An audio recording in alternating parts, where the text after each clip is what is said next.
Oh, hi there. Cello. Hey now. Hola. And ba weep grana weep ninny bong. However you want to say it. Welcome to that Kev One show.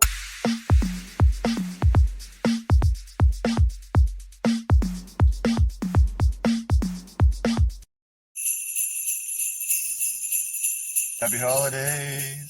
And any troubles you guys got out there, we're going to help you forget about, because my guest today is an actor you've seen through the years, from Martin Scorsese classics to stand-up comedy laughs. He acts, he directs, he writes, and, you've seen him act in films with the likes of Denzel Washington, Robert De Niro, Jared Leto, and more.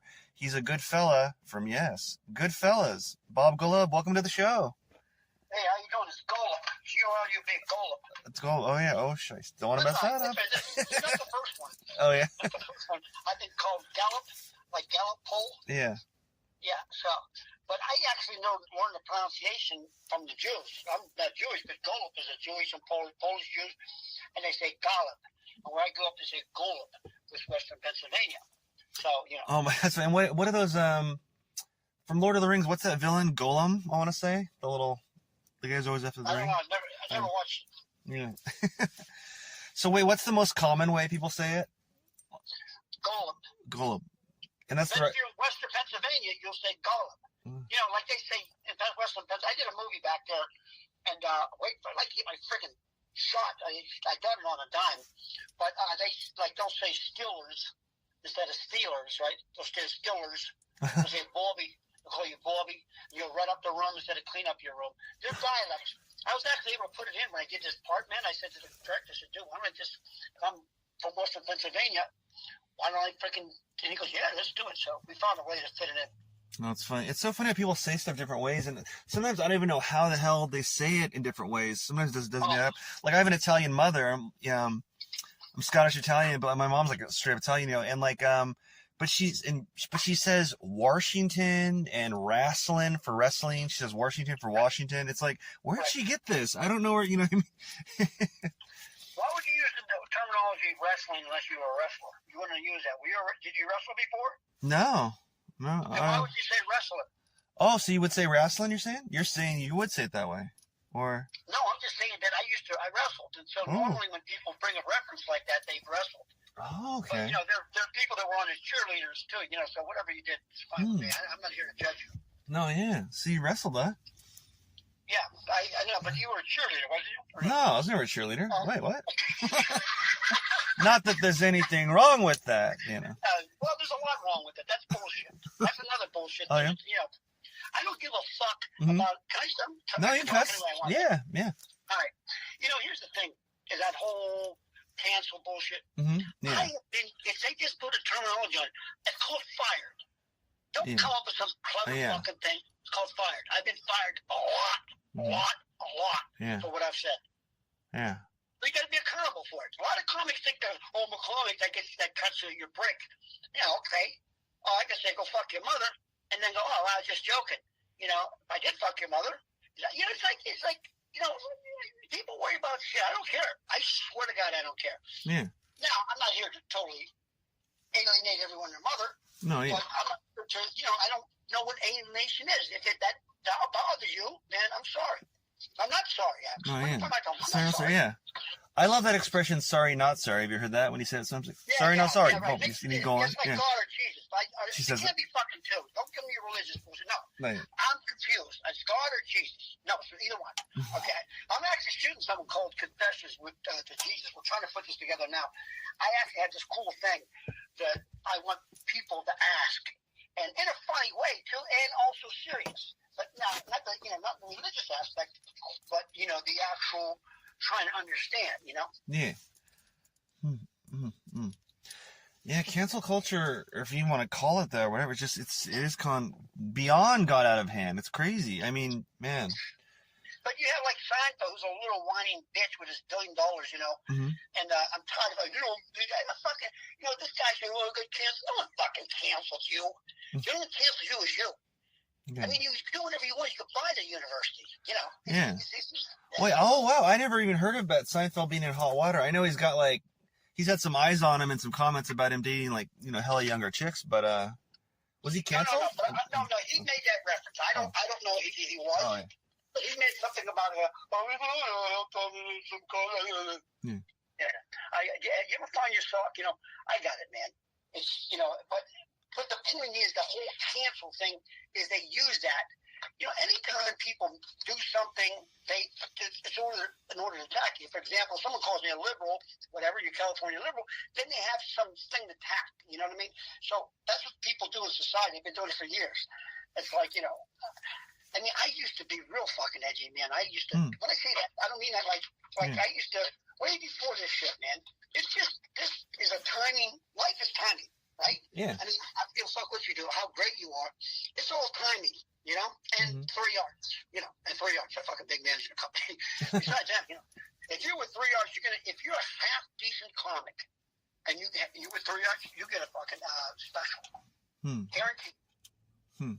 Just always or kind of nowadays, or what are you saying? Like, it's just the business, man. It took me a long time to understand that people, for example, if you're with 3 yards and William Morris Endeavor, correct? You're talking about the two biggest. I mean, 3 yards is unbelievable. I was going to be Dave Bex's first client. Then they passed on me, not him, but the company, just one guy. They loved me, but one guy, it's always one guy. And then he went on to sign Chris Rock and Bill Barr, and he was a big fan at the Improv. He was like working with doing stuff.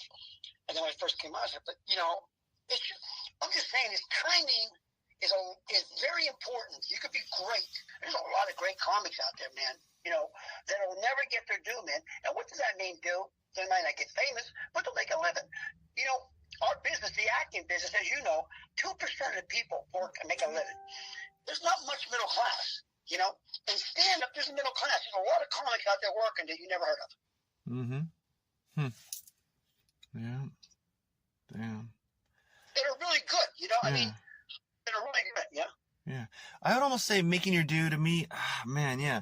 I mean, the money, good, obviously, it pays for itself, but you've proven yourself to other comics. You're a kind of a comedy, like a household name in comedy, so to speak, in the clubs, and you're working all the time, and people, I wouldn't go as a household name.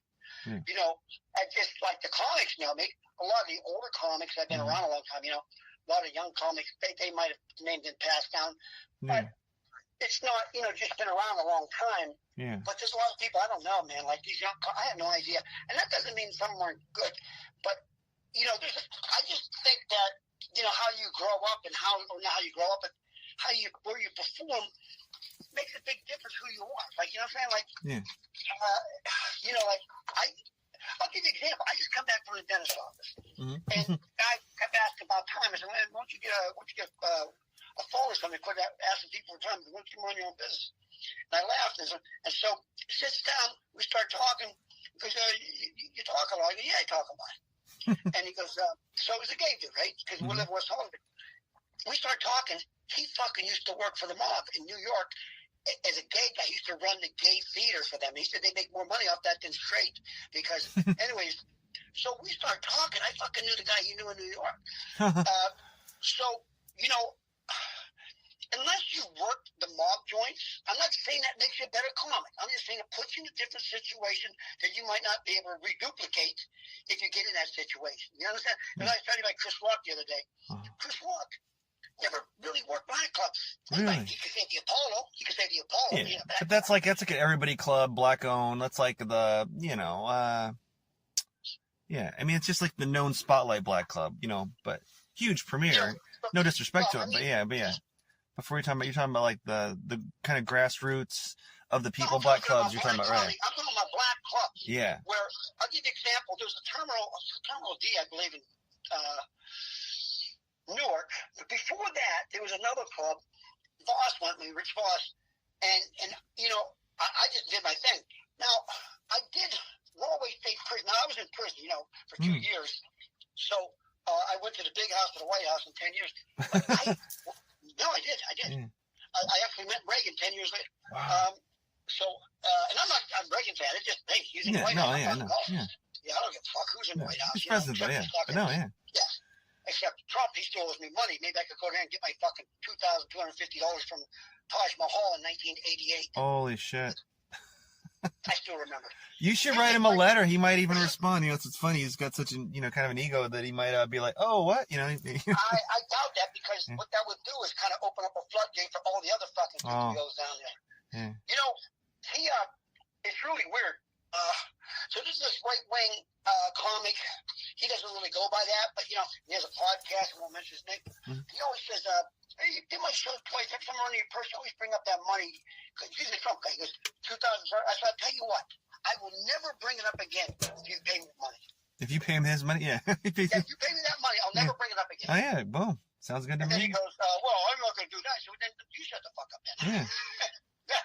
Money talks, bullshit walks. That's right. That's it, man. But, so, yeah, that happened. The Taj Mahal.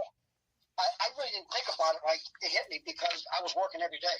I worked literally in the 80 fucking day. I was single. Nice. Everything yeah, so everything's way cheaper, yeah. Oh, man, I'm telling you, it was so much work that there was like 10 one-nighters that paid on a Monday. They would pay like 50 to 70. So you weren't hurting for that 2,000, but it's like 2,000's 2,000. Hell, $20 is $20, motherfucker. But 2,000, come on. $250. Come on, yeah. I was on Howard Stern with him, Oh, hell yeah. Just the same day, or okay, wow. No, I was on. What happened was I was on, then he came on. Normally it goes on first, but I don't know what the fuck. Timing or whatever, yeah, me, around like big shotty. Yeah, I didn't really hit him up then, for the money, because like I didn't, it was you go with the flow. Everything's right at the timing. I'm like, like I use it as a fucking golden shield, anyways. Yeah. My daughter was in class. She goes to NYU. Oh, that's amazing. Yeah. And she goes, thanks. And she's a freshman, and she's going to Tisch, the department of NYU. And so she wanted to go study in a room by herself. Mm-hmm. It's like 2 weeks ago. And so goes over to Stern building, which is finance. And she wanted to be alone. So she found a room, and then she's there studying by herself. Mm-hmm. And then she sees these guys walking with suits. And then, like, Darren comes. So it was, Secret Service. Yeah. There's 4 of them, and then he walks in. The point is, this guy, the old man, the kid, he's like 6'6", like the father. He sat down right next to her because there's 2 in there. Piper's not intimidated by that stuff. No, I mean, he is the son of the guy who's going to be the most powerful guy in the world. But she's not intimidated by it because she lives, grew up in this Hollywood where, her boyfriend's father's the biggest director in Hollywood. Which kind of pissed me off. I said, look, she broke up with him. I go, how long? They've been dating like 3 months. Maybe it's more longer, much more. And then when she broke up, I said, Piper, that's kind of selfish. She goes, what do you mean? I go, well, you could introduce me to father somehow. Yeah, give me a gig first, you know what I'm saying? Yeah, I mean, like, she goes, you could have used my first boyfriend to help your career. I said, listen, you wouldn't have met him if I didn't send you to private school. It's a give and take, honey. This is how this fucking works. So I did ask her because she's a writer. She's not want to be a writer. She's been a writer. She's been fired. And I said, hey, when you do your first film, I'm good, right? She goes, oh, yeah, you're good. You could audition. Shut the fuck up. She won't even let you just be an extra or some bullshit. Yeah, right. You know what I mean? That's good. I said, Piper, what if the character's based on me? Because I know you're going to do something based on me. Yeah. You still have to audition that. Wow. Who would you have play you think? Or who do you think should cast? I don't know, man. I have no idea. My brother, when we were shooting Dodo, I had a one-man show. I was going to do a film. I kind of ran out of money. When I got in, I said, well, it's going to cost more than I thought, right? So I'm about 25, I figured tops, 1,000. And then all of a sudden, like, I turned into a documentary, right? So I had interviewed every one of my family. I want to pay kids. We literally had 1,200 submissions for not each role, but total. And there's 8 of us, right? Yeah. So what I did, I cut them down to 12, took them to my hometown. My brother, Donnie, my older brother, not in my show, Donnie, they love Donnie because I would do him. I do my brothers. I didn't really do my sisters as much as I would talk about them. I didn't do the character, traits and stuff, just a tad. But like my brothers, I was able to do. And Donnie, he goes, well, you do a movie. Who's going to play Hollywood? Because they call him Hollywood where I grew up. He says, there's 3 Hollywoods. There's one California, Florida, and one right here, bitch. Who's going to pay me better than me? So Donnie wanted to audition for himself. And he fucking, I was like, let's do it. So we actually got it on tape. I got the fucking great camera crew, Mike, all the whole thing for a doc. The guy shot, a lot of war docs. He was there. My brother goes, so I was going, let's go, Dorian. Well, what do I do? Well, you're going to play your street. So he's like, I said, Dorian, why are you acting? If you just talk to me like we're talking. Well, I don't know if you're West Coast. I said, well, you want me to do it? I'll show you how you do. I did hear him actually doing my one-man show. And he goes, all right, well, I do that. I go, yeah, you fucking do that. You know that. It was so funny that he couldn't even audition for himself. He did, but he was like horrible. Was he just trying to act? He was overly trying to act or be Hollywood or try to, I don't know, do that Zoolander face or some bullshit? Okay. And then my brother, I waited for this, and it was worth the $25,000. I laugh every time I see it. My younger brother, I'm one of 8, I'm third, right? Mm-hmm. Donnie, Cindy, Bob, Ricky, Randy. So my brother Ricky's an angry motherfucker. He got in a fight. This is no bullshit. It's not a joke. He got in a fight with his anger management counselor. And he said he started it. You got to get that in a scene. Wow. Wait, what? Yeah. I got this all registered. My one-man show is totally registered. If anyone takes a joke, I can fucking sue them. Oh, good. Yeah. Because every word's registered. Anyways, yeah. So he was real angry motherfucker. He has you cannot. Like, we never told each other we love you. My dad never told me he loved me. That's what the thing's based on, right? Mm. And so I said to Ricky, Ricky. So all the people, like my sister Barb, goes, who's going to play me? And then she goes, she's all right looking. I said, and I had some fake ones, and I put, not fakes, but real ones, but not really, I was considered, right? And one was a beautiful model. She goes, yeah, that will be Megan Barb. That's a fucking model. Look at you. You can't be that. I'm not going to let that be you. I'm going to let her be you. She goes, oh, she's ugly. So that's the fucking shit. My brother Ricky, angry. He goes, all right, Ricky. He goes, all right, motherfucker, what? All right, well, Ricky, there's always one gay character. What? Well, I'm fucking gay. I'm just saying. And everyone's cracking up, and my whole fucking dying. I go, Ricky, not only are you gay, but you're trans. And he goes, motherfucker. Now I got to fucking, I'm a guy and a pussy. What the This is funny fuck. He goes off. It's so fucking funny that I got to start, because I'm the angry guy. You play against that, and there's some gay stuff there. That's all fucking bullshit, motherfucker. I'm not fucking angry. The guy, my camera guy and sound guy, they were trying not to laugh. Yeah. Because I told them I set this guy up. And when everybody was around, so no, I showed him train anything. I'm just saying it was so fucking funny. That to me is funny stuff. Naturally. Yeah. I'm done. Sorry. No, that's incredible. Holy fuck. You think you're going to collab with the family ever again, or nah? Well, it's really weird. I met this woman through We Audition, believe it or not. You know what that is? Well, no. We Audition, you said? Yeah, dude. It's for actors. Let me hit you at this, all right? Yeah. If you need a scene part, and sometimes, trying to get someone to be an pain in the ass. I live in LA, it's a fucking pain in the ass, Yeah. But there's a thing called We Audition, W-E Audition. You could go on there, and get people to read anywhere in the world. I was working with a girl in Belgium one time, a couple different times. By the way, and so I'm also doing, sometimes I'll read, and it's not, so it's a lot of times it's like $5 for 15 minutes, right? Maybe $10, and then most of the time, not most of the time, but some of the times, like me, I'll read just for tips. If you want to tip me for $100. Oh. I just do it to keep it's called We Audition. So it's like, what is it like Zoom? It's like almost like a Zoom thing, picture in picture, and you're doing Yeah, okay. You could go on it now as we're talking. You'll see. It's called We Audition. Very simple.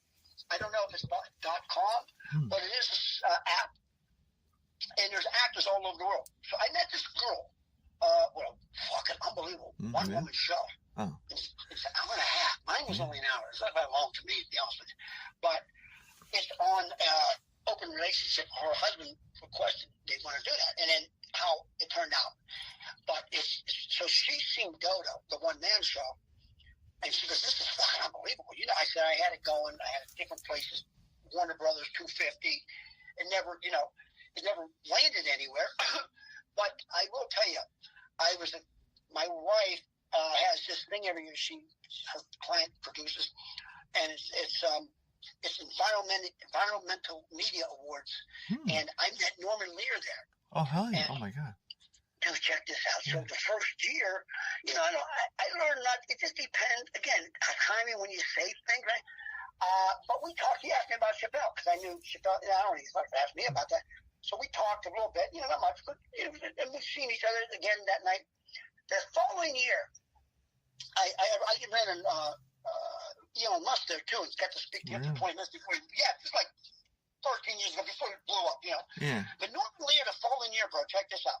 I said to myself, because I did mention Delta, my one-man show, they called Archie Bunker on steroids. Oh, and, that's quite a compliment, yeah. Yeah, right. But I said to him, I said, I know you're not doing anything now. I just wanted you to take a look at this because, this is the second year seeing you. And you remember, man, the guy was sharp, man, with a fucking white hat, 90 years old at the time. And I got to send it to him. And I get a call about a week later. And he goes, I seen Dodo. It's funny because it's real. Good luck. And that was it. And that was from Norman Lear. That's all I needed. Damn, that's all you need for life. There's moments like that I say that I call them like save points. When you meet someone, even with someone like you that's gravitas, and they give you a compliment from the heart, and it's like, boom, you're set. You know what I mean? It's like you can deal with so many different assholes or Karens or wannabe cancels or whatever the fuck you want to call them, but it's like, nah, dude, motherfucking Norman Lee called me, funny because it's real, shit like that. And like you on Goodfellas, I'm sure you have plenty of stories about that with Scorsese and shit I don't even know about. You know what I mean? And even, it's just, wow, Sorry, what? And it wasn't, again, it's very funny, like how comics sometimes really don't laugh at a joke. They will sometimes if it's funny. But, Leto analyze. Oh, yes. Yeah. And I love the way he just said, it's funny because it's real. Good luck. It's like, to me, that's all I needed. It's not all I needed. I mean, I had it going at Warner Brothers. There's always one motherfucker. There's always one guy that helped you. There's a guy that helped Seinfeld get Seinfeld done, or it would have been canceled, or wouldn't have got on the air. On that Monday, because they had 2 tries. They didn't like how played out. The people hated it when they wrote in and did stuff. The guy said, there's somebody saying, let me do it one. Let's stick in between 2 shows or hits and see what happens. And if you didn't have that one guy, Norman's the guy. I wish there was more women, running shit. And I don't mean the ones who go, women should run everything. I think 60-40. I think 60-40. But anyways, that's what I'm saying, I lost my train of thought. I don't fucking... The edibles is just starting to yeah. I'm going to sleep, fucking. I'll tell you, we get done. These motherfuckers better put me to sleep. Oh, shit, yeah. Okay. So you're an edibles guy, huh? Where are you located? Oh, me? Born and raised in Portland, Oregon. I'm doing this at the studio in Vancouver, Washington. I lived in Hollywood, where you are, for about 5 years. And kind of been all over, but yeah, we're in Vancouver, Washington, though. Where part of Hollywood did you live in?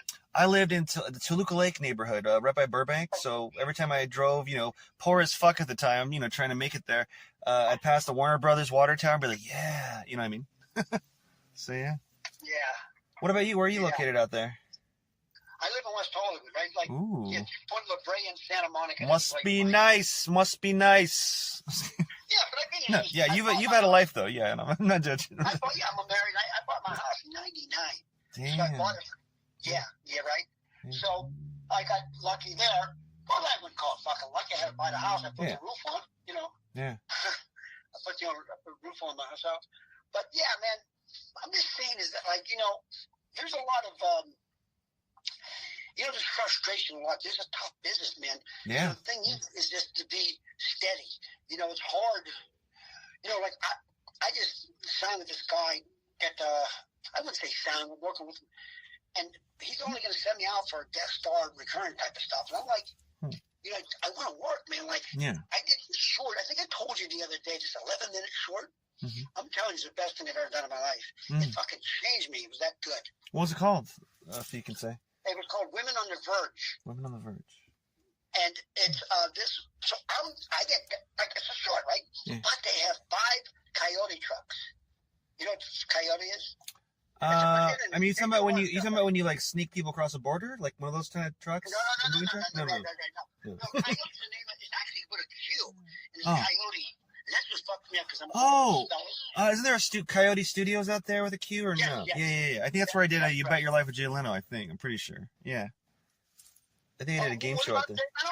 What about Jay Leno? Oh, I got flown out to, last time I went to Hollywood from here, at least, because, I do auditions, and then I go to Hollywood here and then back and forth. It's cheaper because my family's out here, and, I went to Coyote, I'm pretty sure that's the name of it, Coyote Studios. That's where they filmed You Bet Your Life with Jay Leno, and that's where I did that there. Is that was Las Palmas? With who? On Las Palmas in Hollywood? Did they shoot that? It might be. I mean, they picked us up from the hotel and they drove us there, so I'm not sure. But the studios are all white. Does that help? Right. What was the name of it again? You Bet Your Life. It was an old Groucho Marx show, and then Jay Leno's doing it. That's right. Yeah. And you know what? I was up for that too. It was really weird. Before and anyways, I went back and watched some Groucho stuff. I never was a fan. I really didn't like old shit. Yeah. Man, he was fucking great. Mm-hmm. He was fucking great. You ever done that?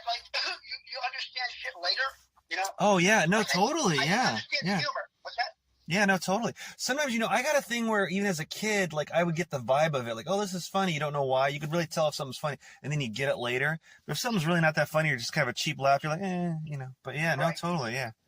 Groucho's like that for me. He was the thing that I think, we can act like it's improv. A lot of it is. I mean, depending. And it's a lot of regurge the same type of situation. He looked like he was just off the fucking top of his head. Yeah. I'm pretty sure he was, but you never know. If you're from Pacoima, it's not he has like a Pacoima joke, right? Mm-hmm. Yeah, how's that possible? Yeah. Yeah, but he might have a situation on, but he seemed like he's right off the cuff. I almost just want to choose to believe he is, even if he wasn't. You know what I mean? You know what I mean? Right. Oh, I know, yeah, right. I know what you're saying. Yeah, it just, I didn't like the old stuff. Now I fucking love it. I love the Catskills. When I was doing my shows, I still do for the deaf and hard of hearing, I had Dick Capri doing, Bud got them. Bud Friedman was my partner. But Dick Capri with that old style, that Catskill, Freddie Roman, some Freddie Roman was pretty famous, for that tour, yeah, it was great. Oh, so good. So how often are you doing stand-up comedy nowadays? You're touring all the time, or what? What are you doing with that? Man, here's the deal, man. Yeah. Check this out. Yeah. Do you know who Rich Jenny is? Yeah. Is he still with us? Because I remember he was bigger in the 90s and shit, right? Yeah. Do you know who Rich Jenny is? Okay. Yeah. Here's my point. There's comics that don't know who Rich Jenny is. Now, I saw prior, but what'd you say? Oh, so yeah, I know him. Yeah. Okay. My point is that there's comics that are starting, and comics that actually work, don't know who Jay Leno was. I mean, Richard Jenny? Yeah, Richard Jenny. Yeah. I gotta tell you, man, I see prior. Keep me. I'm gonna go. My AD's jumping. Tell me what we just talked about. I want to tell you. I saw prior after he got burnt. The first time he came back, I was hiding in the corner at the Comedy Store away from Missy, in the corner hiding.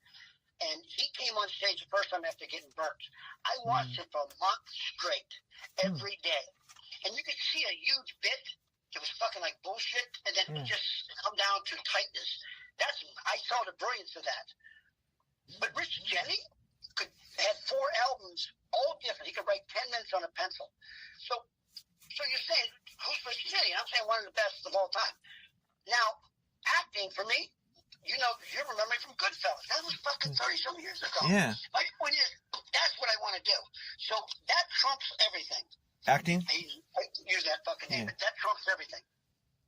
Oh, acting acting over comedy, you're saying, or what? Or 100%. Because my thing is to leave legacy now. I mean, like my deaf show I produced, that's huge because I raised a couple million. That will stick, but they don't really remember. I talk about my act about dying, man. I think about it. No one fucking remembers I died of cancer. Everyone in my fucking family died of cancer. It's a fucking hack death. Everyone does it. It's easy. I don't So here's the deal. My great grandfather, my great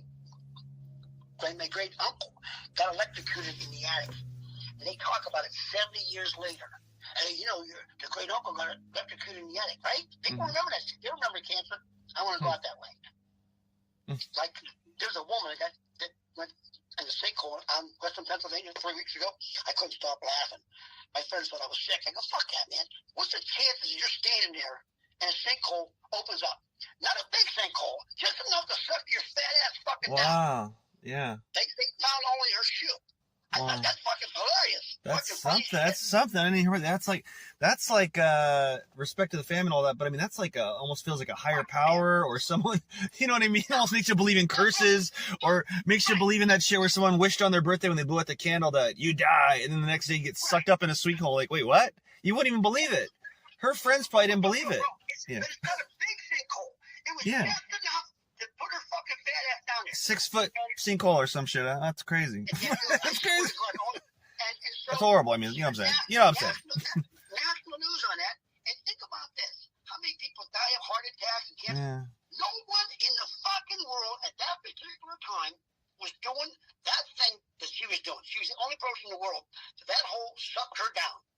I think that's a fucking win. That fucking country, that little teeth, she's going to die anyways pretty soon. But she looked like she was 60, but she was 64. And she looked like she was 80. So she, they just saved us from welfare money. Who knows fucking what she was. But it cracked me up. Hey, but think about that. We're talking about that, right? Yeah. That's what I'm talking about. That's the way you want to go out. That's one of those. This reminds me of one of those things. You ever driven with an expired license or whatever, and you see some lights or you see a van with a ladder on it, but you think it might be a cop, and you're like, okay. Do you ever talk to yourself or quote God or whatever, and you're like, okay, if that's not a cop, if I don't get pulled over, if I just get home, I'll do this. I'll be, whatever you're gonna do. It almost makes you want to talk to the earth and be like, okay, Earth, I won't pollute. Just don't swallow my ass up. Or something. Yeah, that's crazy. Swallowing her ass up. There's no one in the world at that particular time is going to be going down that sinkhole. Yeah. That's crazy. And was she just standing there? Who knows? Yeah, was there just standing there. So it wasn't even like she walked by, huh?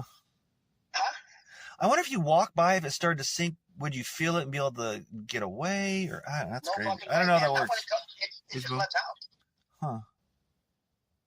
See, where I grew up, that's crazy. I grew up in Western Pennsylvania, but where she grew up too, where she went down the sinkhole, they mined the fuck out of those. Even my high school, when they built it, there was a little crack in the pool right the first day, 72 or 71, and they fixed it. But, I think that was fun. So I said, Golub, hey man, you heard Bob Golub died. That's horrible. What happened, man? He was in a hot air balloon to get the Eiffel Tower. Oh, that's fucking cool as shit. Or what if you die on a joke? It's something like that, the sinkhole or the lightning in the Eiffel Tower, but you say something literally on camera, especially nowadays with camera phones, and you're like, so help me God, may God strike me dead if blah, blah, and you die right there, like in some freaky way. That'd be the best thing. That would be so fucking great. How about this? I have a cabin up in the Pine Mountain Club cover. It's an hour and a half from Hollywood, like where you grew up. I mean, you were at for 5 years. Hour and a half on the 5. No street lights, no cops, just black bear and brown bear. I love it. And so, what the fuck? I just got the fucking thought. I forgot I was at. Well, you're on Black Bear. Oh, what? Freaky Ways to Die. Yeah. But you're at 5 years away. Yeah, the dying thing. So they had torrential rains like a year ago, like in the, I mean, bad, where, they can't travel in rain here anyways, but let alone this was a good one, man. So in the mountains, it was like some of the water would, the dirt would come down, but so did boulders. And I thought, what great way of fucking dying.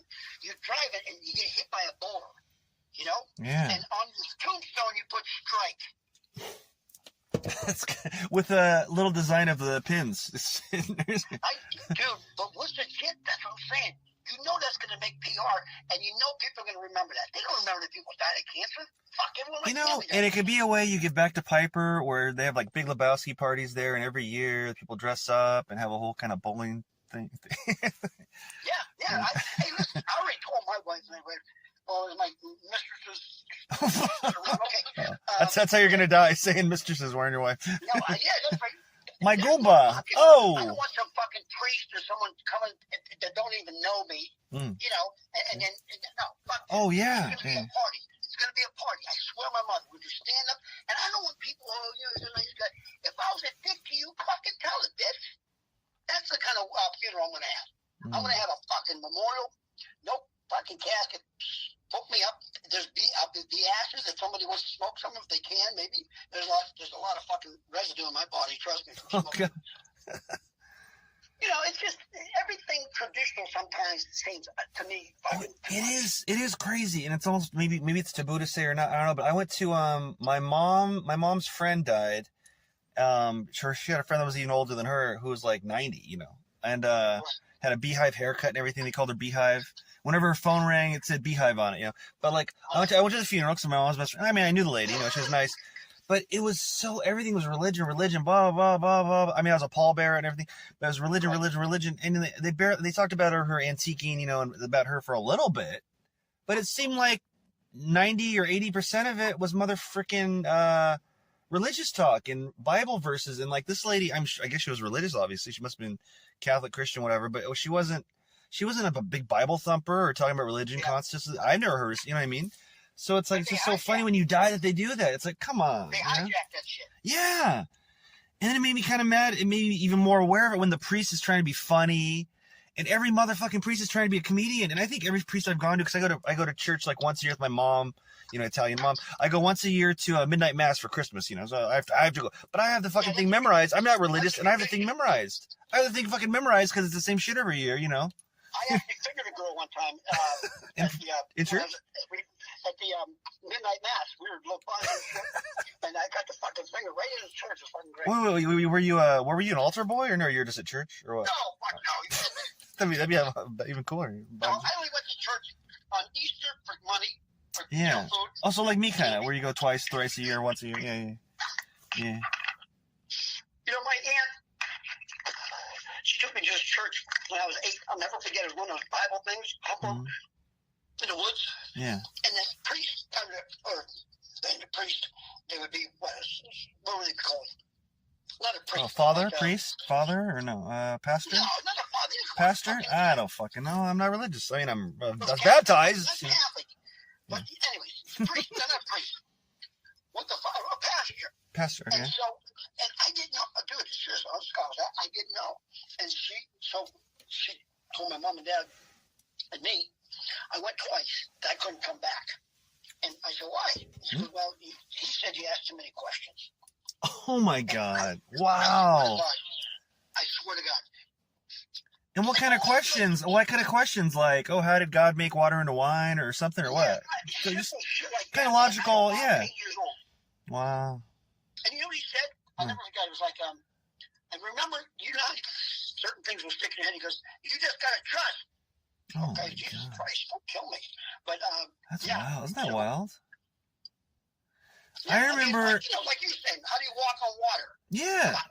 And especially if you're just 8, you're even just asking. You're just asking. You're not even like saying, it's a bullshit. It's bullshit. How do you do it? You're just saying, how do you do it? Yeah. Right. No, curiosity, right? Yeah. He could have, I guess he's not into improv because he could have just made some shit up. God's light did it. Oh, okay.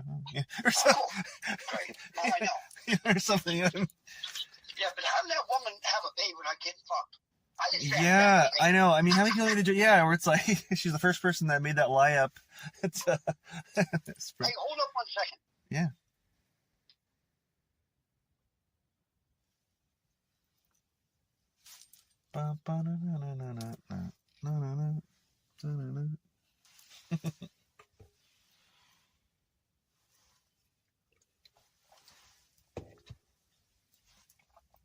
Well, I don't have a commercial ready. If I had my card with my commercial, I would say it here since Bob had to take a break there. But Hello. Oh, Bob's back. Hey guys. Hello? Yo. Yeah, that's You got daughter problems? Oh, what? I grew up with a guy. I don't know if you have anybody like this in your life. I've known him since I've been 4 years old, and I swear to God, I have friends, but he's like not my friend. He's like fucking part of my life. I mean, he's part of my soul. I could trust him with anything. He never fucked me over. I mean, if I had $1 million cash, I don't use $1 million, which is a small number because it's not what it used to be. But but $1 million cash, he wouldn't take a fucking penny, and I'd be gone for 2 years. So that was his girlfriend, wife, and she's. I'm getting this Medicare bullshit now because my SAG fucking insurance ran out this year. You ever dealt with that? You ever SAG insurance? No, like how exactly does it? It runs out like you maxed it out or what? Or no, it's like they go by how much you make, right? Oh so yeah. Even though I have my stand up and other things like that, they go by pure. Because I've done like that short I was telling you about. Mm-hmm. Oh, it fucking remind me about that. I got to tell you about that. It was so fucking fun, dude. Yeah. You're an actor. You'd understand it. Yeah. But, so that's right. Yeah, so I got to get that fucking old man bullshit now, that Medicare shit. And she's going to help me with it, that's all. Oh, no, I got you, yeah. See, I don't hide anything. See, at least you still look young, but you can get those benefits, you know what I'm saying? Yeah. Well, the thing is, you got to make like 32 or something like that, which is not a lot of money, but honestly, if you could do a commercial and hit that, depending on, you know. Yeah. But, and so that's the thing, and I got to tell you, I feel bad, because I'm lucky, because I have money, I'm okay. But I've talked to guys that were baked in, they fucking knocked them off, bro. What do you mean? Because, like how so? Yeah, because I just think because I don't think they could afford to carry them. So in other words, if you're not turning out any money, right, it's just all money going out. And like, you know, I mean, I had an operation for TN, trigeminal neuralgia. Fucking, that was $350, you know. Yeah. But yeah, but I was lucky to get that right. That cost me $2,500, $3,000, you know. That's wild. Jeez Louise. Strong leg ball now, though. Yeah, what? Yeah, tell me about the short.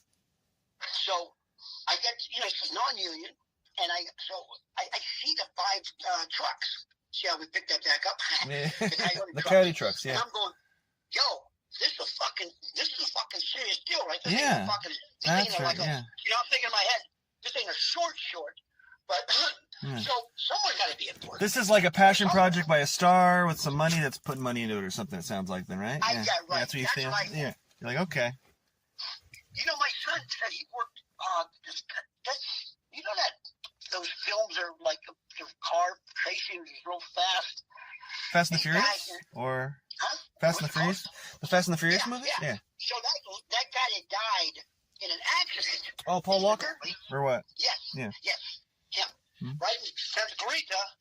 So my son was working on his short outside of California. It was his daughter. And he said, Dad, you won't fucking believe it, man. This short, they had everything was great. You know, it was just a professional shoot. So somebody, she had a lot of money. She probably, you know, about $300,000, $400,000, whatever. Which is a lot of money for a short, don't you think? Yeah. Oh, yeah. A lot of shorts, especially that I hear, they're like nothing. You know, they're like, you know. So I walk onto the set, and I'm dying. I'm in hospice. And my dad died in hospice, and I could do about Dota, my one-man show. I talk about that there. And so I'm dying. They have all the things set up. They brought in a fucking professional to show me how to fucking dive, breathing. So what, they ain't fucking around, dude, right? Yeah. Fucking bringing a fucking professional from fucking Cedars. Okay. And we're doing this scene with like this fucking girl. And she was fucking so fucking good, man. She was so fucking good. When we got done, I mean, I was so into it. I fucking was so high. Like it's hard to explain. Like the crying was just crying. It was more, these are the last words we're having together. And I actually, they let me die. Which is, so I'm getting done at fuck. And I'm walking around about a half hour later. And I said to the assistant director, I said, man, that was something else. I had never felt this because I called my dad. So I knew, you know, so I looked this girl up, and she fucking was starring in 2 films. And the first film was a fucking good film. I don't care about horrors. I mean, I don't, unless that could really happen, you know, like it's like zombie. Walking, that was great because the characters, but I could outrun them, right? Yeah, how the zombie, yeah. She did this thing where she's running the house. You felt it could have happened to you. She was good, man. I saw her in another film. She played a lesbian. And it was a fucking great film. I fucking jerked off so fucking hard. Because oh my God, she was breathing on my neck. Check this out. In between takes, they're setting a position. So she has to sit on my side because she's giving me a sponge bath. So we were rehearsing it, and we're sitting out in between the rehearsal, and it's just a break. She's breathing on my neck. Yeah. And I could smell it. She smells fucking good. And I said, fuck, if I get a fucking erection, I'm supposed to be fucking dying. I'm not going to have an erection. Yeah. But fucking that, now I'm into the character, don't get me wrong. Yeah. In between takes, I can still smell it. Like, oh, fuck. Yeah. So then the director, I looked her up. She's from South Africa. She studied there, then studied in London, and then, hello, NYU. And I saw her fucking work. Yeah. She's known for commercials in Europe. Dude, I swear to God. Huh. That minute and a half commercial is like a small movie, but her own take, she was fucking unbelievable. So she's known internationally for doing commercials. You know, and so that's when I said, well, so who knows what's going to happen? You never know, right? Yeah. I just know, like, I just hit up the one producer, just say, hey, how you doing? What's going on? And she goes, oh, no, Bob, she goes, we're still working on it. She was very nice. Everybody's very nice. So, yeah, I don't know what's going to happen. Who knows? I know to go to festivals, that type of stuff. Mm. But I think it's the best work of every time. Wow, what's it called again? Something a woman. Women on the Verge. Women on the Verge. Dude, it's fucking a heavy thing. This girl, they closed this set. She was fucking screaming when I died. Yeah. I mean, it was really tense. But then she has a visualization that the guy that's helping me, she's gonna fuck him. He's like, because she's on the verge. Her husband says the relationship's not that good. Her dad's dying. But you see her masturbating on the table. I haven't seen anything. I just what I read, right? Mm-hmm. This girl, when I seen her acting, oh, fuck, this is going to be really good. So hopefully, stuff like that, I think. Yeah. So that should be, that's probably on IMDb, right? If people want to look that up, Women on the Verge, right? Or do you think it's, I would think so. Short film, but Coyote Trucks, well, no, you know what? Maybe not? It might not be. Okay. Hold on a second. I'll tell you why. Because it's non-union. Yeah. I mean, sometimes a lot of non-union shit's on there, though, too, but yeah. We'll find out right now as we're talking. Sure. And now, this is what you're doing. We're making live, right? Beep, boop, beep, boop. Right now. Let's see that's on here right now. Mm-hmm. Let's see. When I could have a series for 10 years and be a fucking star of it, when I die, you're still going to say Goodfellas. And then they'll say, and unless like right before it, they're like, Bob Golub canceled because he said the N-word in character on the movie. It was the character. No, really. I mean, it had to come from somewhere. Can you imagine? It had to come from somewhere. It's not on here. Oh, okay. So Women on the Verge. I'll look for it. Yeah. It's really fucking. Well, do you remember? I'm sure you probably do. It sounds like she's burned into your brain. What's the actress's name? She sounds like she might be like one of the next big things. Oh, and here's what I remember. It's Emily, but it's a Y, right? Emily Goss, G-O-S. And the reason I remember that because Richard Voss, my buddy, V-O-S, so Goss. So yeah, Emily Goss. Just look her up, man. Yeah, look her up. Amazing. In fact, she hit me back on Instagram because I just said, listen, I had the best experience I've had in my life. And she goes, that's so very kind of you. And the next thing I know, everyone's hitting like nice, and get some nice hits. But the thing is my friend, the girl I know in New York, she goes, you ever get my friend alert? She knew her. It's a motherfucking small girl. I guess like stand up, right? You know a lot of comics and stuff. Yeah. Huh. I gotta check her out. And if I go to her IMDb, under the trivia, it says what she smells like and her breath temperature. I'll know it's from you. You just go, Emily Goss. This girl works. Check her out. I hit her name right there. Bam. Pop. Right there. Just pop that shit in real quick. She's just absolutely stunning, gorgeous. Because she's not made up. She's not made up. She's just pure. She's real. Yeah, right. Right, it's like when you go to the gym and there's like, tons of that Meryl Streep type of skin, Oh, she's like what? Meryl Streep. Meryl Streep. That kind of Meryl Streep really don't make herself up in her character. She does. Yeah, no, but yeah. Okay. I mean, I'm not comparing. I'm just saying that the look, No, yeah, interesting. Very interesting. Huh, man. And you're all geared up for the holidays. I know you said you picked up Piper, your daughter, from NYU. She's there. I actually picked her up from the airport. Wow. Yeah. Oh She's my. coming in because she was in NYU. Was it let's see, my LA knowledge. Was it Bob Hope Airport or LAX? LAX. Oh, gotta be LAX. Okay. I'll probably had to be LAX. Yeah. Because Bob Hope's nice for like Seattle. Portland. Yeah. I always try to do Bob Hope when I can because it's like, you can get in and out, but LAX is like a nightmare sometimes to get through. Jeez. No, but I mean, you can't get a direct flight into there from like, back in New York and shit. So, and you know what, honestly, it was okay because when she came in like at 2, Oh, yeah. That's a good time. Hell yeah. You know what I mean? Don't you think? Yeah. And you were telling me yesterday that you embarrassed her and her friend when you picked her up? Or something? No, they went into In and out? Yeah. And you came in. No, we were in there, and then I come in, and I said, "Oh my God, Piper and Claudia! I'm like, do you guys know who these are?"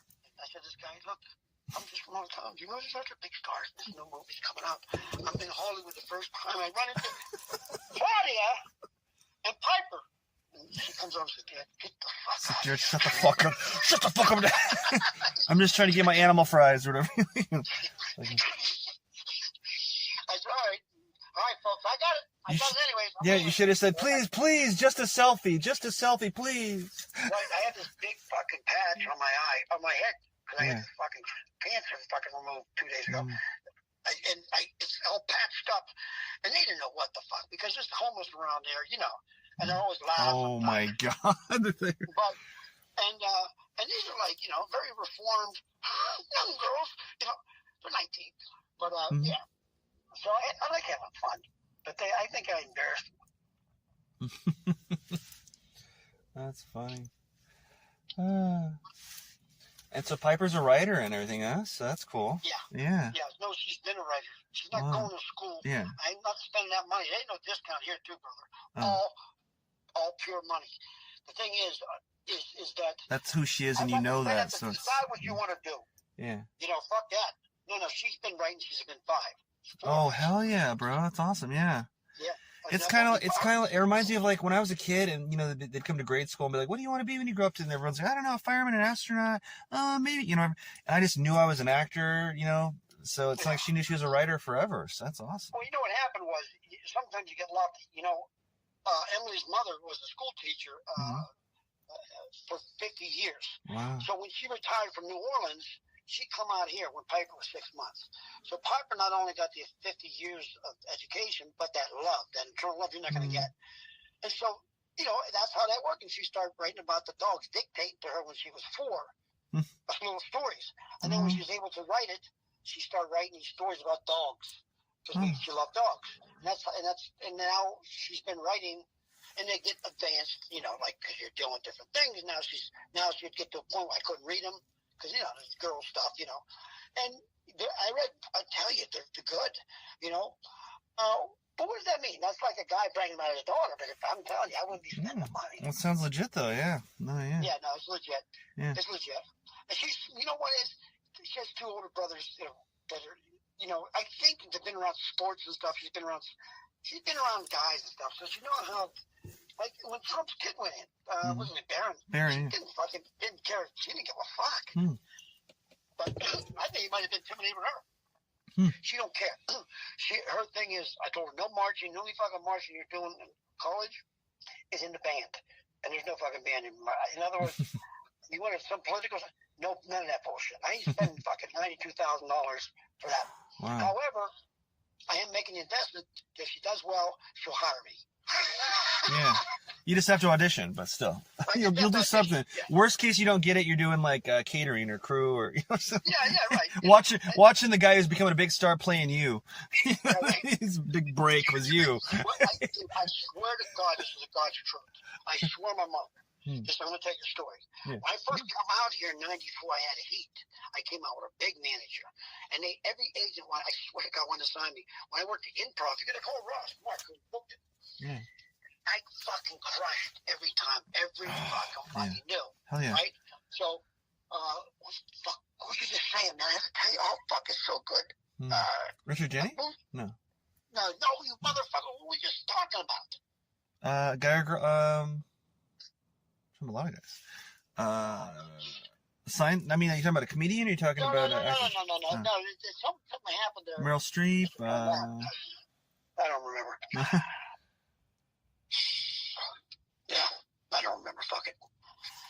But, yeah, so this Emily Goss, she's still on the computer, and I'm looking at her, and it's just pure beauty. And I mean, you ever like meet someone or see someone perform, like especially a singer, they might not be that good looking, man.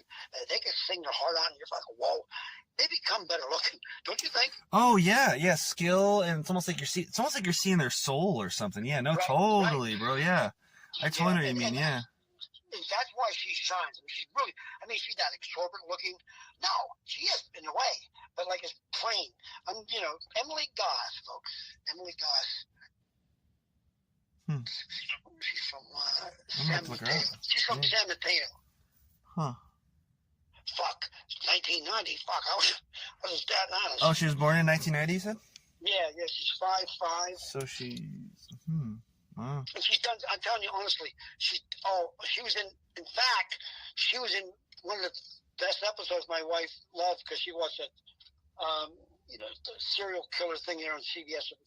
She's like, she won't watch any violent film. She'll watch that. But Emily Goss did a guest star on that 2 parts. It was unfucking believable. Huh. And Emily goes, oh my God, I know her now. And she goes, yeah. So you know what's funny? I know so many girls, all kinds of people, but my mom and all kinds of like, often women, but all kinds of people that like can't watch horror films, can't watch murder, but they watch all these true crime shows that all gory, real details, and you're like, well, what the fuck are you watching this for? Oh, it's real! Oh, it's real! Wasn't that worse? What the fuck? You can't watch Freddy Krueger or some nightmare superpower creature, but oh, you can watch the real killer, and you're finding out how to poison me, it sounds like. You know what I mean? I was like, what are you fucking doing? You're scaring me! You know what I'm saying? That's right. When we get along at the cabin, the mom's like, hey. Yeah, like, what the fuck? You can't watch a crime movie, you can't watch a Goodfellas, you can't watch, you know. This is a woman from New Orleans that never did a drug or smoked a cigarette. She drank because she had to. It's a law. It's fucking New Orleans. But you know, she's a good person, man. She's too good for me, to be honest with you. I'll be honest with you. She's too mellow. She's just a good. I'm like, I could kill someone. I'd be okay. You know what I mean? Wait, what do you mean? Like, oh, she'll forgive you? You mean, or what do you mean? Like, she'll. Well, she's just the most kindest person. She makes banks. She's fucking great. She's got 22 clients. She's great what she does. And she's, but she's just, you know, for example, if we go out to eat, she'll flip the fucking card out. I'm like, whoa, hold up a second. Good for you, yeah. This is the fucking 5th time we fucking paid for this. I mean, you know, she goes, Bob, you always worried about money. I go, yeah, I ain't worried about money. But these motherfuckers have been 5 times. I think that's what I'm saying. It's that kind of, and it doesn't bother her. She's not flipping the script. She's not like, hey, you're just going to put out later. And she doesn't slap your ass and say, you know, get back in the kitchen, Bob. You're like, what the fuck? Yeah, I know. It's fucked up, man. I got to go in the kitchen. And I ain't taking the garbage out every fucking week, man. You know, take it out, you little bitch. Yeah, she only was 3 guys, honest to God. And one night she wanted to get it over with. She, one of those little Catholic girls, man. That's her mother. Her mother was my daughter Piper's fucking personal, you know, teacher since she's been 6 months. But yeah, I think early education like that, honest to God, like I grew up with 8 kids, preschool, get the fuck out of this thing. My dad hit me in the fucking head. Seriously, he'd hit me all the time. But I think that early education, bro, no matter if you got kids out there, preschool to 3rd, boom, that sets people up for life. Like who they are as a core person, or like what do you mean? Like, well, I think that sets you up for life. You're education-wise. Formative years, yeah. 100 fucking percent. Preschool. They don't really have that when I was growing up. The preschool was like kindergarten to 3rd. In those 3 times, you're gonna learn how to read and write. That's fucking important. I fucking didn't know how to write or read. Well, I didn't know how to read. And you just kind of learn. You just kind of learn life lessons. You know what I mean? You just kind of, or how you learn. You know, you learn how to learn, so to speak. You know, and then it just keeps going. I actually educated myself in prison. What, like you relearned how to learn, or like your most? Yeah, I actually started reading. Yep, I started reading. You know, what else are you gonna do, right? Yeah. And so I read. Well, I did a lot of stuff, but you know, and that there. And by the way, you know, you're kind of informed. You're kind of trapped. You're in prison. But I enjoyed it. And actually it was a way of escaping. And I'm like, wow. But like, what would it be? I would just know about every 3rd word. So I would catch it. Then I started getting where I, now I could read. I could do a script and do the whole thing. I write movies. I saw movies. You know, so. Now, when were you in prison? Was it before Goodfellas or? Yeah. Yeah. When you were like young? Oh, wow. I was 19.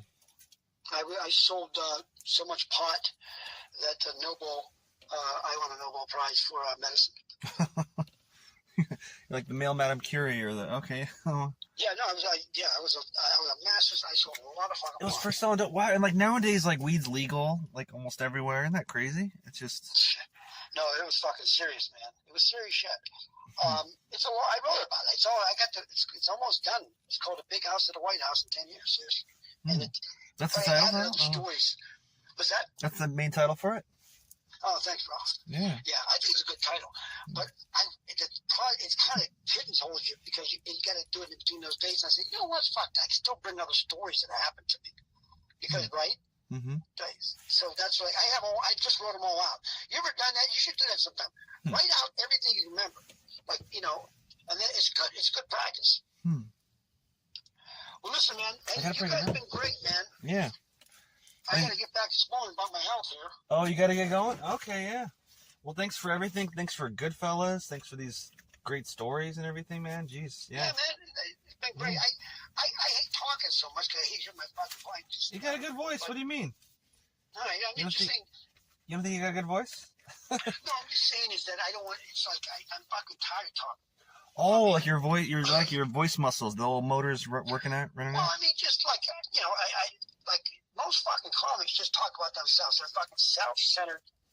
They have to get the laughs because they're fucking miserable, most motherfuckers. And they got to get that. It's like a injection of adrenaline and drugs. They got to get that. I don't need it any longer. I know I'm fucking good when I do. I'm not famous. I don't give a fuck. But I'll go up against anybody. I can follow Godzilla with a guitar. Yeah. You know what that means? Yeah. I mean, as big as Godzilla is, you can. Yeah. Guitar act. Yeah. It fucking gets standing nose. I can follow that. Yeah. The one-arm guy. That's because you know you know what to do. You know what you're doing. You know you belong there. So yeah. No, that opening I have is the best in the country. The one-arm guy. Check that out. When I come out one arm, the first time ever, and I come back with the other arm missing, fucking never, ever misses. People, you'll die laughing. Where's the best spot for people to catch that who haven't caught it? YouTube or? What, die laughing? Yeah. Yeah, YouTube. Yeah. Isn't that crazy? We that thing on a dime, man. That's crazy, yeah. Yeah, dude, we went and shot that on nothing. We just got a girl that we picked up, so we brought her because we had a hitchhiker to kill her. And that was, that really turned out really good. We won some awards on that. That didn't, I think, I don't know, man. You just like, have you ever done a movie? You ever shot a little short? Oh yeah. It's funny. One of the things I learned about movies and sets through the years is like, it's all kind of the same thing, so to speak. It's like, there could be a huge budget film or a short film, a student film. You're doing extra work, you're doing lead and stuff, and it's like all kind of the same, run around hustling, getting up early in the morning, just making it work. Sometimes the biggest productions, we use the most ghetto practical effects to make it look however. It's just kind of, yeah. Yeah, I mean, and something seriously. Yeah.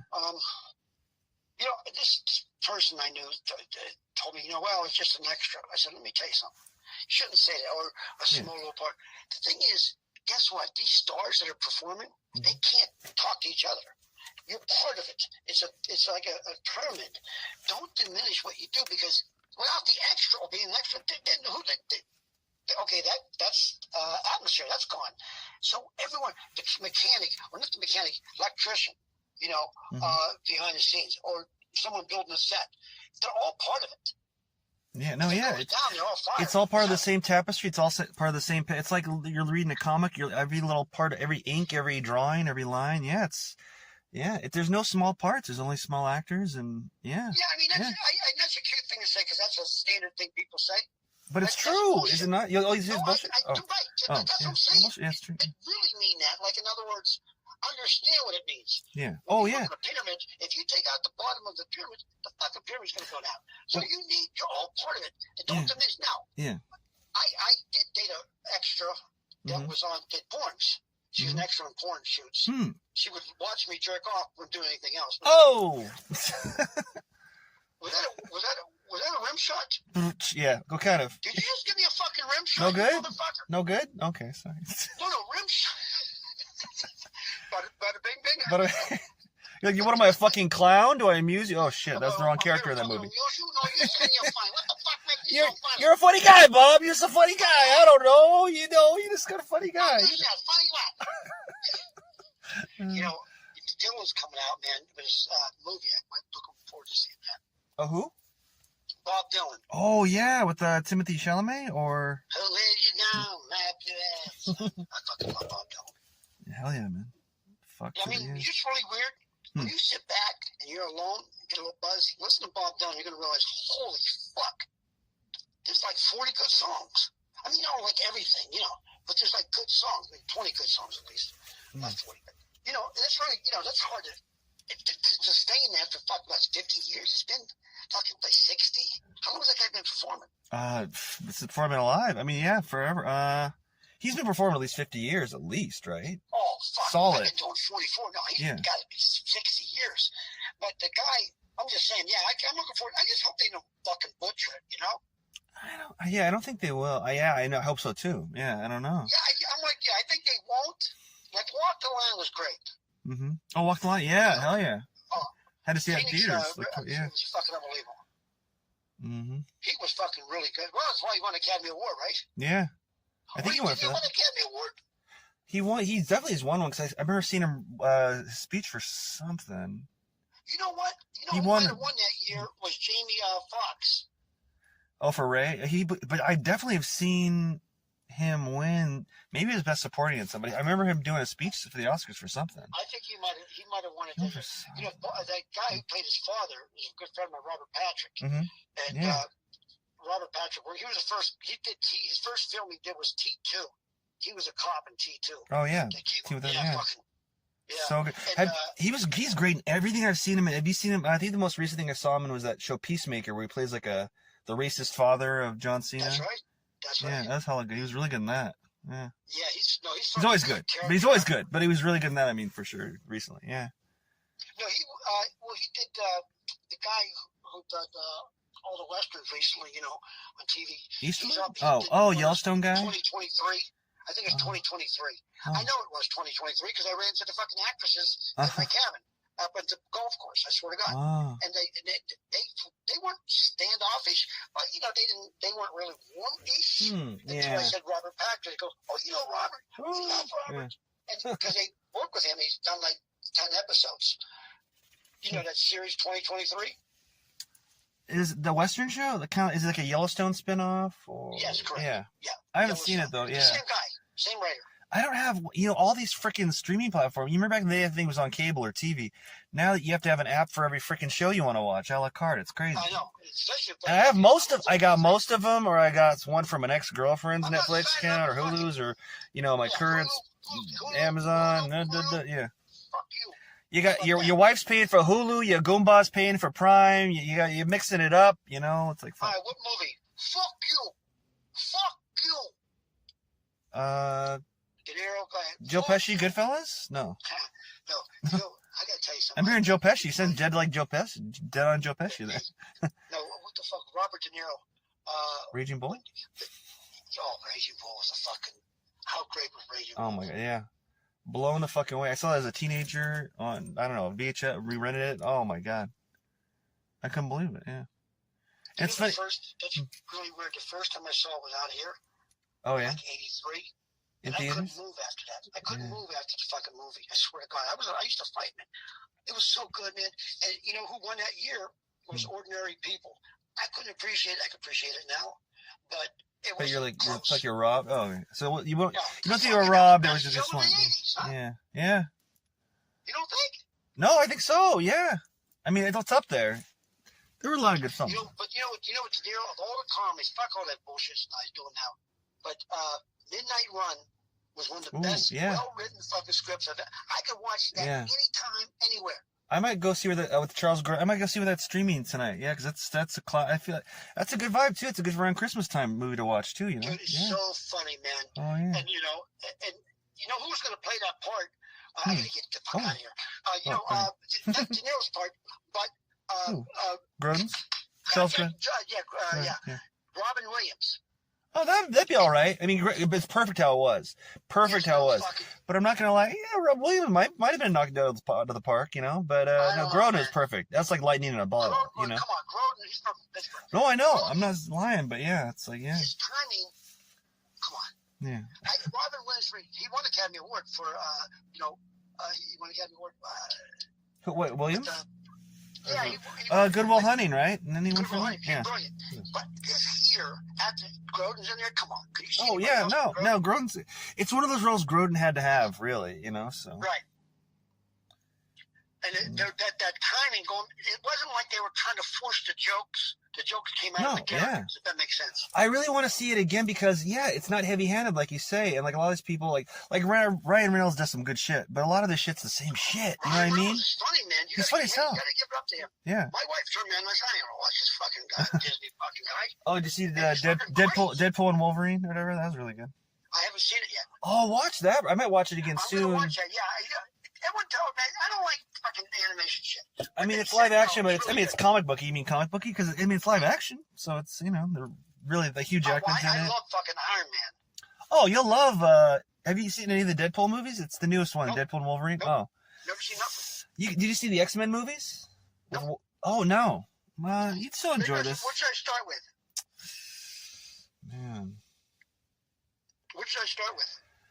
There's so many, though. I don't want to say, hey, you got to watch 30 movies. You know what I'm saying? I'm going to go right to the top. But Deadpool and Wolverine is so freaking good. It's I heard it was. so you know good. what, man? It's in the back of my head.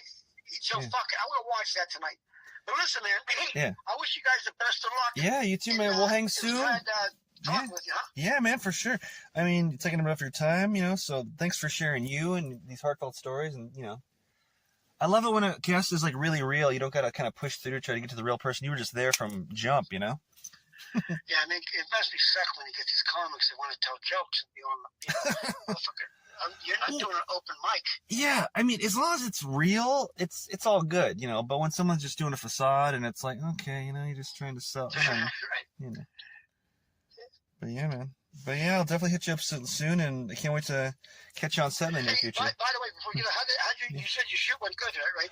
Oh yeah, I mean, we're still filming. It's Ghost Toasties, this horror film. We filmed part of it at what the fuck's it called? Not Thornwood Castle. It's the castle where they filmed Rose Red with the Stephen King movie there, and Honey Blood. Did you play a part? Oh yeah, I play this kind of hack. He's kind of a philanderer. His name's Maximilian Astor. He's a stage magician. He's really creepy. So I have this mustache. Did you get the audition? Oh, I knew the producer, so I did audition, but they kind of wrote it for me. So great. Boom. Great. Yeah. Oh, before we get out of it, I fucking forgot about it. What? So I was talking about 94 when they came out here. I was hot, right? Yeah. I swear to God, I'm at the improv. This guy comes up and he goes, Bob, he goes, you know what? I'm auditioning for you. I said, what are you talking about? And in the breakdown, I said, a Bob Golub like. Oh, shut up. So I swear to God on my mother. And so, bro, what was that guy? He was really hard at commercials. He was doing a lot of fun. What's he look like? He's got all cracked out. But this was like 95, 96. I had this heat. And so I called my agent. I go, let me ask you something. Why is somebody doing a Bob Golub like if they don't want me? Yeah. So he makes a call. There's your big agent. And he goes, yeah, they don't want you. They just want someone like you. So what the fuck? Yeah, what does that mean? They got a problem with you? You pissed somebody off? So that happened to Jerry Bednob. He actually saw that he went in, he sat in the fucking casting thing, and it was so funny. They come, they go, what is Jerry? And he did 40-Year-Old Virgin. He was an Indian guy who said, you fuck your mother's cunt. Oh, that was that guy? Okay, yeah. He worked at the video store, or wherever they worked. He worked at that, like, radio. Yeah, okay, yeah, I remember, yeah. I've known this guy since 1980. Oh, hi, that's funny. And yeah, I can tell you so many stories. I actually got that. I can talk about someone writing for something. Jed Apatow said, Jerry, why don't you come in? Because Jerry don't really read. Because, like, he's fucking brilliantly smart. I'm just saying it. So he goes in, and he has read for some different characters and stuff, you know, before he's worked. But he's only playing an Indian guy. He's like Seinfeld stuff. Yeah. So he goes in, and there's the star, Steve, you know, and he says, Jerry, put down the script and just curse him out. Your mother's cunt, whore, fucking bitch. And then the big casting director's there, and Steve is looking at him and goes, holy fuck, what is this? And then he gets done, he goes, good on, thank you, Jerry. Jerry just walks out. He fucking worked 5 months on that motherfucker. Damn. Huh. 5 months. That is the shit. Yeah, think about that. Huh. So, but listen, man, he wrote that, didn't write it just for Jerry, but made the adjustments because he's smart enough to let him be him. Mm-hmm. And so if you got someone like that, that's cool, man. You know? It's just like the film I did. You go and do it. People talk about a lot of shit, dude. You either do it or you don't. And, you know, and throw the fucking shit against the wall, and hopefully it works out. If it doesn't, all right, get back up and do another one. Mm-hmm. Yeah, just gotta realize, just throw out the real quality, just be real, and do what you fucking know. You know what I mean? And boom. You know? Right. All right, man, I'll hit you, bro. So, yeah. You know, and the best of luck, man. Again, you're out there hustling. I mean, even though you fucking made me work twice. Like, when I see you, I'm gonna straighten your ass out. You're starting to think, he's fucking with me? Has he seen how many hoops? I didn't get Goodfellas. Hey, listen, motherfucker, I didn't get Goodfellas because I'm a bitch. Yeah. Because I fucking. How many people tell you how much that movie means to you? I'm sure a lot of people tell you that all the time, right? It's so fucking crazy, dude. Yeah. It's like it's gotten more popular because there's different generations and experience it. Mm-hmm. So my son was in like 4 or 5 years ago in high school, and they were studying films. They brought down, of course, he didn't want to say that's my dad. The two niggas don't want, you know, no, oh shit, you know, whatever. I didn't mean that. No, you know, the N word. No, yeah, character. Yeah. But you know what I'm saying. So he didn't want that. Yeah, it's just unbelievable. You know what I always say? This guy yelled that out when I said when I was in Vegas. He actually yelled because I said, "Oh, you're from Brooklyn? Yeah, you're from Goodfellas." I said, "That's like a home video for you guys." He said, "You remember? Yeah, I know you. I know you." And he does it like in front of the audience. I go, "Whoa, slow down, man." And then it means a lot. It's really weird, man. That's what I was talking about, bro. It's about stand up. Yeah, film stay. Yeah, you know, I don't give a fuck if it's small. Yeah, you shoot something up there, maybe nothing happens. Yeah, but you have it. They can last forever, and your work's there. I just think it's more powerful. Yeah, it's so fucking cool, man.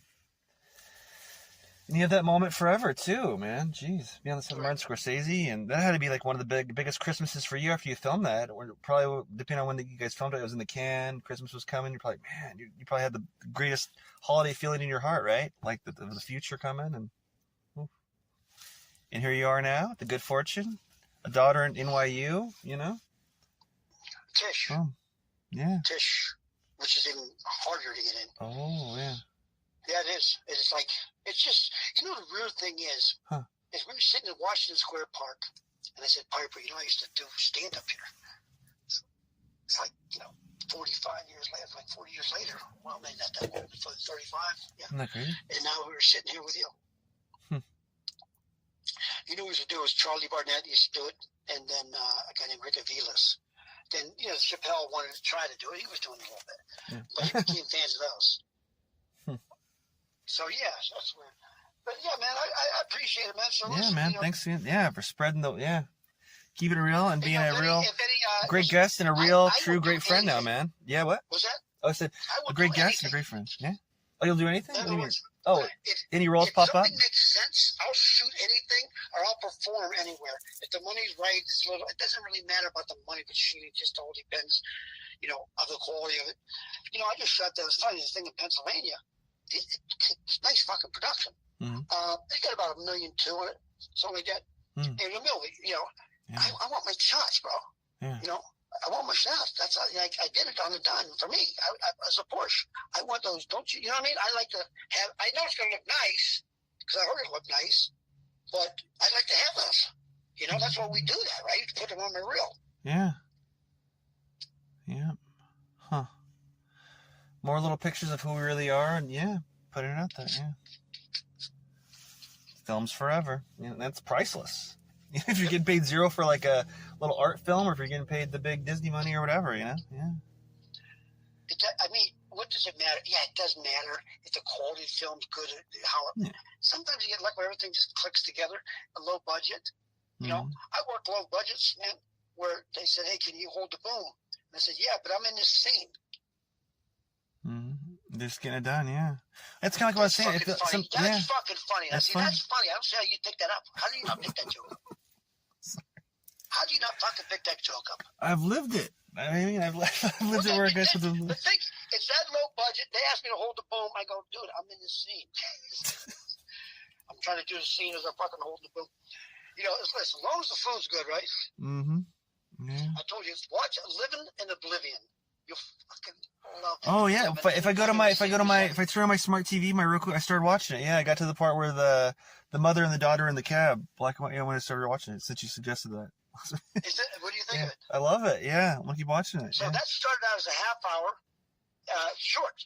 It was black and white. Oh yeah, the film itself's black and white. Oh yeah. Wow. So when they realized they had something on their hand, every time he goes in to look into the camera, it's color. You notice that? You didn't notice it because I didn't notice it. No, yeah, because I think I got the fire in the movie. That's how they were able to make that a film. Huh.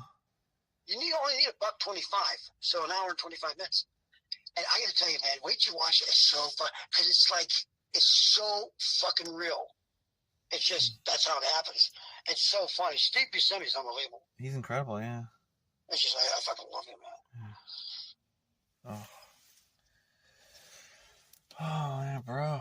What do you got going on tonight with the fam? Seriously, these things are gonna start kicking in pretty quick.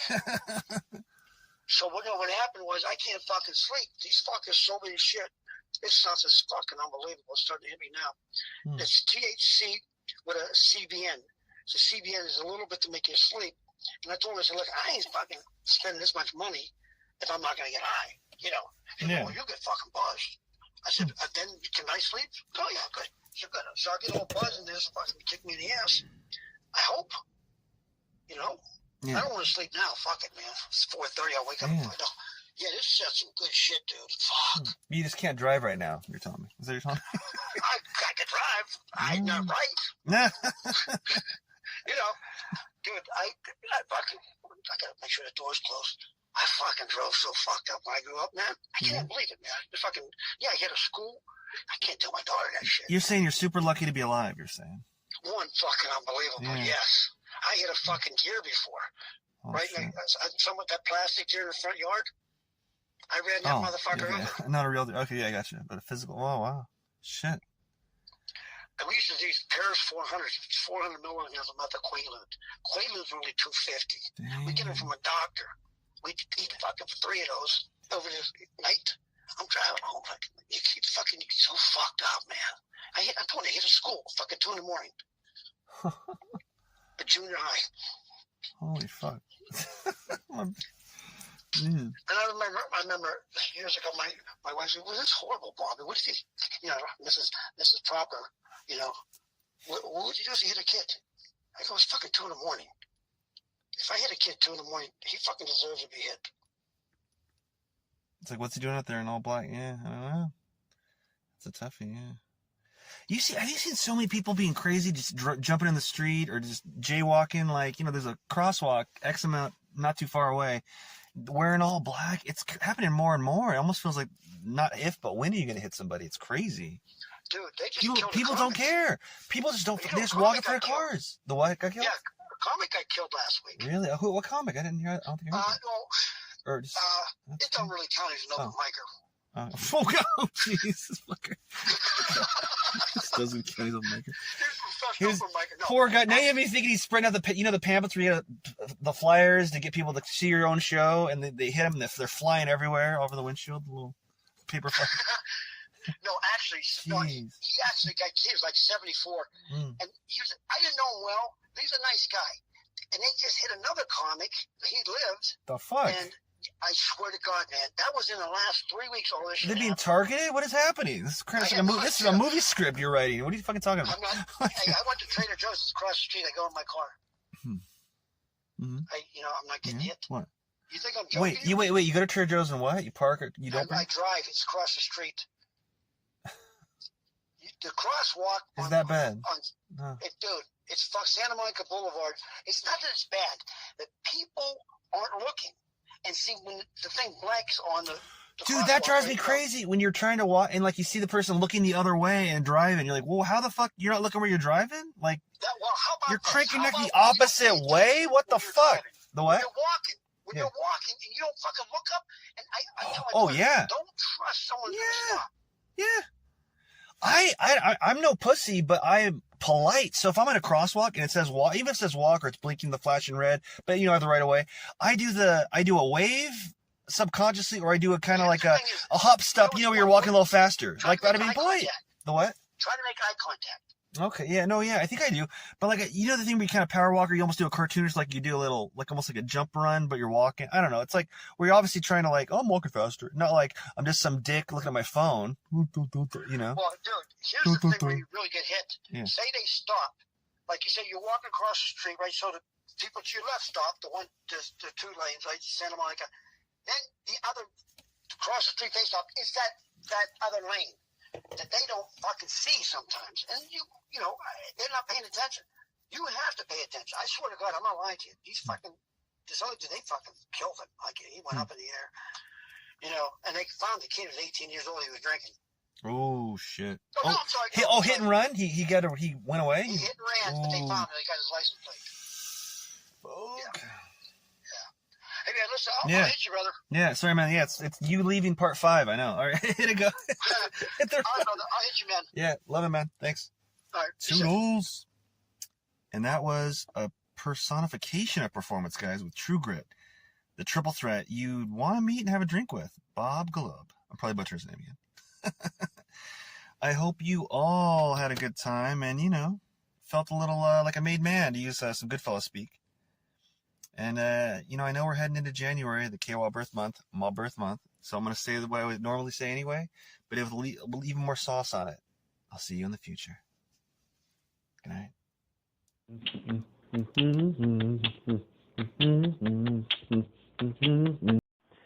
Rep the brand as behind-the-scenes film talk, positive vibes, and discovering what the human condition is all about as nonstop creativity guides us on and on and on with that Kev1 Show merchandise. Now for sale at thatkev1show.etsy.com. That Kev1 Show, spelled of course that, Kev number 1 N, show. Hey, you're a fan. You want to rep it. You know how to spell it. So get it today and glow with us. This portion of that Kev1 Show is supported by Bohemian Dream Gifts, made with organic and natural oils that nourish and hydrate your skin. Man, I don't know if it's the weather outside or the gym that was killing my skin, because my right elbow on the, it itched like the Dickens, like I was becoming like the lizard from Marvel Comics. I think it's that machine where you put your elbow in and do the lifts, you know, for the bicep. But I was itching my skin like crazy during, well, I won't say who because I don't want them associated with rough skin, with one of our guests here in the near future here. But my right elbow was getting ashy and coming up, getting red and irritated. Anyway, I used some of the promotional cookie dough body oil from Bohemian Dream Gifts that they gave us, and my skin, I'm not kidding, came back. I can vouch for that one. The cookie dough oil baby body oil, the cookie dough body oil brought my skin back to life like an Evanescence song. I'm not kidding. My skin is smooth and happy again. 100%. You can buy cookie dough oil on Etsy at the Bohemian Dream Gifts shop. Check out the other stuff as well, but that's one that I swear by now. And as soon as my promotional one runs out, I'm going to order some myself. So go to Etsy and visit the Bohemian Dream Gifts shop today.